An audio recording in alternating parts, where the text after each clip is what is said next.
There are two main ways you can turn your snowboard: rotation and counter-rotation. Rotation is when your whole body spins in the same direction, like spinning off of a jump. Counter-rotation is when your upper and lower body go in opposite directions, like doing a shifty or speed check. You can practice rotation simply by jumping on your training board. As you extend your legs to jump, add rotation with your head, shoulders, and hips. Think of it like a corkscrew. Extend your legs and spinning at the same time. Timing here is important. The closer you can time these two movements together, the more efficient your spin will be. You can even add a little bit of pre-wind in the opposite direction before you jump to get more rotation. Try this on a trampoline. It'll give you more hang time and allow you to slow down the movements. Practice rotating in both directions. Front side, when you're facing forward for the first 90 degrees of your spin, and backside, facing backwards during the first 90 degrees of your spin. For counter rotation, stand in your snowboard stance.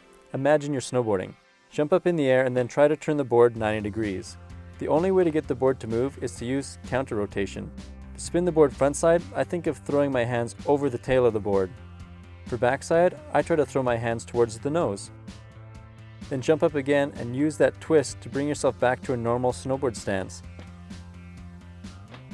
You can even try doing shifties, where you bring the board to 90 and back to normal all in one jump.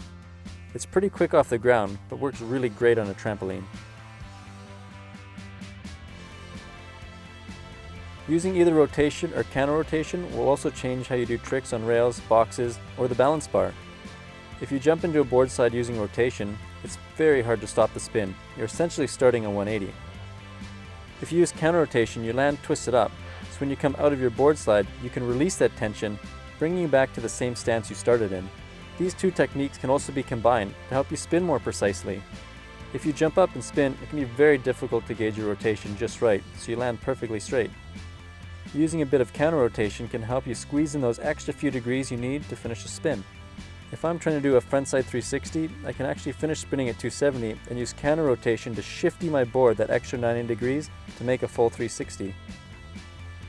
If you watch our tutorial on frontside 360s, you'll see that it's actually more beneficial to do it this way than to land completely straight.